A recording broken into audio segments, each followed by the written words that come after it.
আর জল খাবারে কি বানাবো ভাবলাম, তো ব্রেড ছিল ফ্রিজে দেখলাম, তো ভাবলাম কি মার জন্য একটু হালকা ব্রেড টোস্ট করে দিই। আর যেহেতু আজকে সকাল হয়ে গিয়েছিল, বেগ আমাদের 6টার দিকে ওঠার কথা, আজকে কি বানাই সকালে উঠে ভাবছিলাম, তো দেখলাম ফ্রিজে ব্রেড রাখা আছে, তো ব্রেডটা ভাবলাম বানাইনি, ব্রেড টোস্টটা করিনি।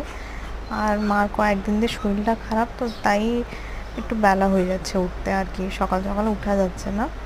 তাই আমি ভাবলাম কি এদিকে ব্রেড টোস্টটা চাপাই দিই আর এখানে চাটাও করিনি একটু। তো উনুনটা জলের নাম উনুনটা জলায় আমি চাটা বানাই, তো আবার ভাবলাম কি প্লেন চাটা করি না, আজকে আর দুধ চা করলাম না, আজকে আর লাল চাটাই করলাম। কেন কি মা বললো গলাটা ব্যথা, কেমন জ্বালা করছে গলাতে, তাই আমি একটু গোলমরিচ আদা এগুলো সব দিয়েই ঝাল করে বানাবো ভাবছিলাম। চিনিটা আমি একটু আজকে সকালে বেশি দিয়েছিলাম, সকাল সকালে চাটা না একটু মানে মিষ্টি হলে ভাল লাগে আর কি।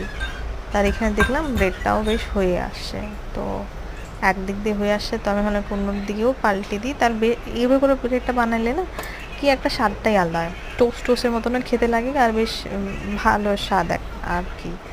তো এইদিকে দেখলাম চাও হয়ে এসেছে, তবে যা বললাম যে ওই আদা লবঙ্গ আমি দিয়ে চাটা করলাম। মা ওই দিক দিয়ে যাচ্ছিলো, মারও শরীর